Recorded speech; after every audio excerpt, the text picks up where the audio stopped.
All right, let's see here. This is the setup for Tuesday, okay?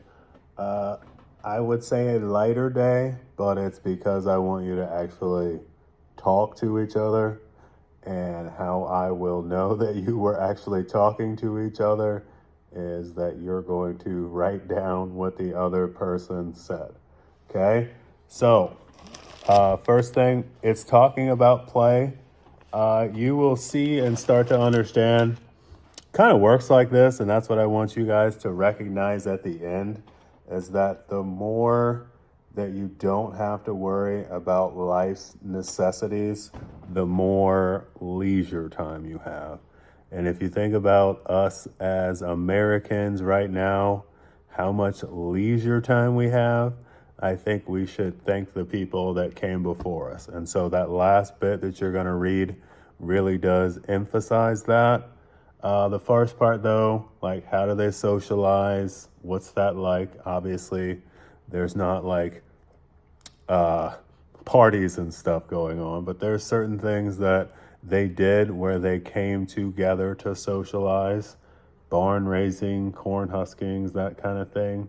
Obviously, people in the city were doing different stuff, okay, and rich people, broke people, okay. So it's an interesting concept of what people do in their free time and what they did back then, okay.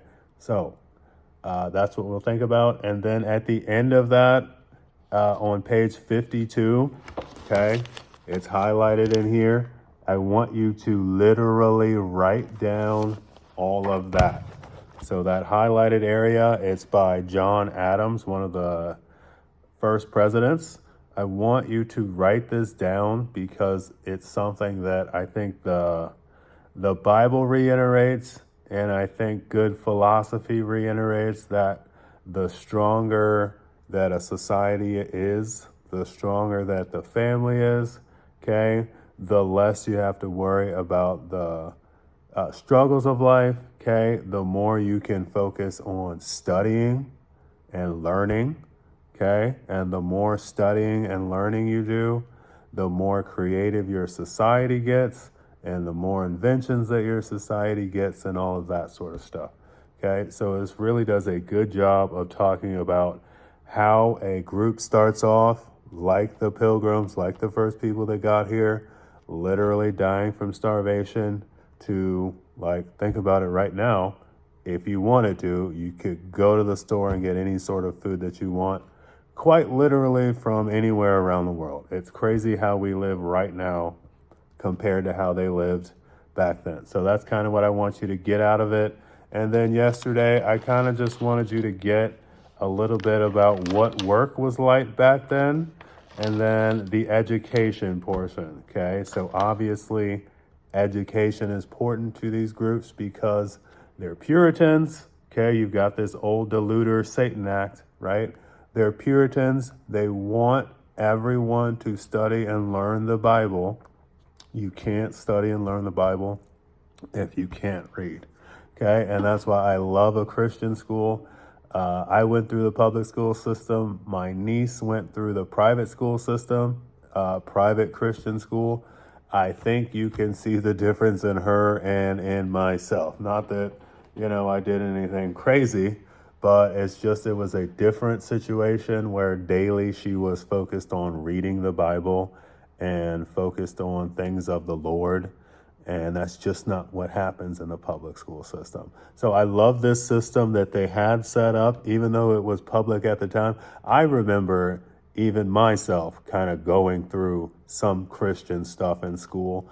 And I guarantee that some of y'all's parents that grew up out here in the Midwest probably still remember having in their public school some sort of Christian teaching, okay? And so this is 250 years ago, okay? They're still doing the same kind of thing, okay? So it's an interesting system that they set up.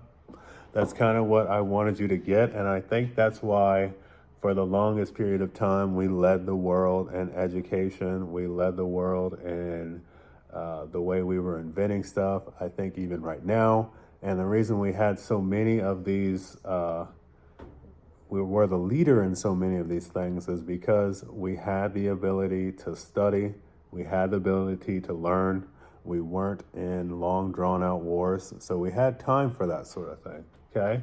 And so think about that. Think about that bit that John Adams wrote, and thinking about all of that, I want you to have a discussion with the people at your group. So you're all sitting at 3, there's one in the back that is by yourself. You just join up with the other boys or join up with the girls if you want to, not my issue. Okay, so just join up with one of the groups and discuss it. So let's have a discussion, not just we talked about it for a second and so said great and so said yes. Okay, actually talk about it. Okay, so, and then last thing, turn these 2 things in. Your tests are over there. We'll see how far I get tonight. I'm just getting out of soccer practice and it's pitch black and 9 o'clock. So we'll see how far I get tonight. But for sure, I will get them done on the bus, if not tonight. So if you're watching this and you don't have your test, you'll have your test on Wednesday. But I'm pretty sure you got the easy version. So again, just be thankful to the Lord. Okay? So make sure you turn these 2 things in after class so that I can look at them. Like I got the test, I will come get these after school tomorrow so that I can look at them when I get home here on Wednesday night. Okay, so please turn in your stuff, Tuesday night. Please turn in your stuff so I can start going over it. Like I said, you got a free period there. Now I'm going to start kind of going through stuff. So please turn that in and make sure I've got it from everyone. All right. Have a good morning. And I will see you at some point. Not quite sure. My schedule shifted. I got a congressman coming in to see me. So not quite sure. All right. Have a good week.